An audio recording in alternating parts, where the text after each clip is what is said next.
Hello, everyone, and welcome back to our next health day. Yay, fun times in health. Today, you will notice on the stream section, there is a quiz for you to take. It's very simple, multiple choice, 6-question quiz, and it'll give you your score right away. It's just kind of a check to see where you're at, see if you have been following along, if you're understanding the things that we're doing.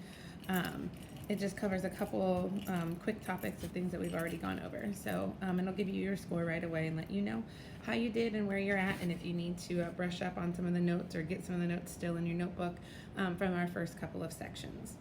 All right, after you take the quiz, the very first thing that you should do is go to your goal setting journal. We are in Monday's box today, so tell me how you did yesterday. How did you do on your goal yesterday? You're just typing in one sentence. Do not put, I did good, I did bad, or did it, or didn't do it. Put down one sentence explaining how you did on your goal yesterday. Okay, you should already have Saturday's box filled in, and you should have Sunday's box filled in. So we're working on Monday right now. We're still in week 1. Once you are finished with your goal setting journal, then you are going to move on to our notes section for today. Look at the board and write down the date at the top of your paper. And our topic today is self-esteem. We talked yesterday about self-image and self-esteem. We're going to really focus today on self-esteem because it's important. All right, our warm-up. People, experiences, and emotions during our childhood affect our self-esteem. You're going to journal about a childhood experience that could lead to healthy or high self-esteem and about a childhood experience that could lead to low self-esteem. These experiences do not need to be personal experiences. They can be experiences of things that you've heard, things that you think, but they absolutely can also be personal experiences. So you're just trying to think, what experiences in someone's life or in my life would lead me to feel good about myself, lead me to have this inner feeling of like I am loved and I am worthy and I am confident. What kind of experiences would promote those feelings? And then on the other hand, what kind of experiences would promote feelings of I am unloved, or maybe I'm not good enough, or no one really cares what I'm doing? Okay, of you feeling like maybe you're less than what you really are. So that is your journal assignment. So you're just picking 2 experiences about a childhood experience that could lead to healthy or high self-esteem and about a childhood experience that could lead to low self-esteem. So pause and get your warm-up done now. All right, moving on to our notes today. Number 1 says, things that affect your self-esteem in a positive way. So some of the experience you could have journaled about: being loved, being praised, being listened to, feeling respected and as a part of the family or as a part of the friendship circle. Okay? Having successes in school or in sports or in any other activity. Maybe it's choir or an art contest. Just anything that really makes you feel proud of yourself and helps you feel like you are doing a great job and that you're worthy of the praises that you're getting. Okay? And you are worthy of those praises that you're getting. Everyone has a positive trait, a positive thing to bring to our world. All right, number 2, things that affect your self-esteem in a negative way. Things that make you feel unloved, being criticized, being beaten or verbally abused, being neglected or forgotten about, having multiple failures, maybe not doing well in school or failing big tests, being teased by others or feeling like you don't fit in a friendship group. Okay? And then that feeling of you're expected to be perfect. Nothing that you do is ever measuring up to that perfect expectation that someone has of you. You're always falling short. So that could affect your self-esteem in a negative way. So remember the things that we talked about yesterday and ways that you can improve your self-esteem. So if you're having experiences like we've just talked about, where things are really just not feeling good, you've had some experiences that are making you feel unloved, or where people are just constantly criticizing you, it's important to go back to our notes from yesterday and be reminded of ways that you can start to improve your self-esteem, ways that you can really build yourself up, okay? So those, I'm just going to show them to you. They were in our notes yesterday, but you're going to recognize your strengths and weaknesses. Figure out what you're good at, okay? Say positive things about yourself. Just because someone is saying something negative about you doesn't mean that it's true. So you need to start saying positive things so you're hearing those positive things about yourself. Being kind. When you're kind to others, that kindness comes back to you. And working on your weaknesses. When you excel at something, or when you overcome something, those things that you used to think, man, I'm not very good at this, but then all of a sudden you are just doing great at it. That really brings a sense of pride and a sense of like good self-esteem, like I'm worthy of this, I'm good at this. And then find things that make you happy and do them. Okay, if you like being outside, go for a walk outside. If you like music, put on your music and listen to it. Now, write a song, write a poem.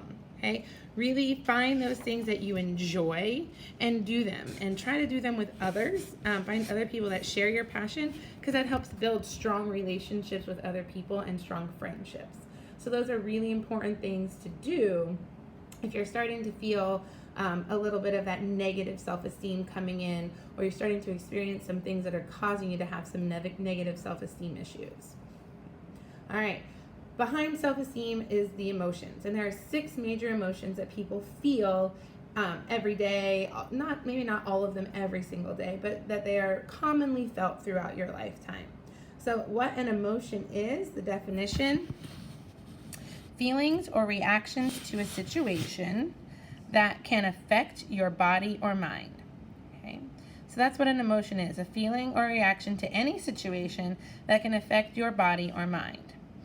The 6 most common emotions are love, anger, feeling afraid or fear,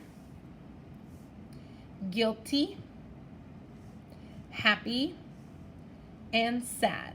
So those are the most common emotions that people feel. And remember, these are feelings or reactions so that you might have to any situation. So what we're going to do now in your notebook is you're going to write a sentence for each one. So you're going to think about a time in your life where you felt this emotion, and you're going to write a sentence about it. So one sentence about each of the following emotion. I felt loved when. I felt anger when. I felt afraid when. I felt guilty when. I felt happy when. And I felt sad. That should not say if. It should not say I felt sad when. So examples might be, I felt love when my kids make homemade Christmas presents for me. That's a time that I feel love. So that would be a sentence for me. I feel anger when my kids break something or don't follow my instructions. That makes me feel angry with them. So that's the time that I feel anger. I feel afraid, and this is all revolving around my kids. I think once you have kids, you'll understand.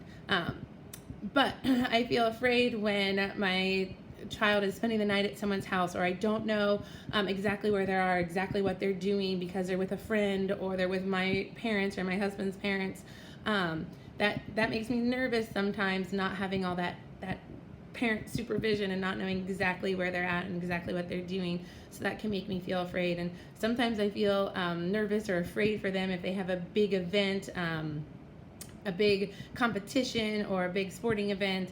Then I kind of start to feel afraid for them in that situation too. So that's the time that I feel afraid. Again, a kid one. I feel guilty when I tell my kids they can't have dessert, and then after they go to bed, I eat their dessert. That's the time that I feel guilty. That's not very nice of me. But so you might find that you feel guilty for doing something to your parent or doing something to a friend that you know you shouldn't have done. I felt happy when Trying to give a non-kid one. When I was in high school, we won the state championship for softball, and that was a time that I felt extremely happy. A huge success for our team. It was the first time ever that our school had won a state championship in a girls' sport. So that was really happy, really exciting.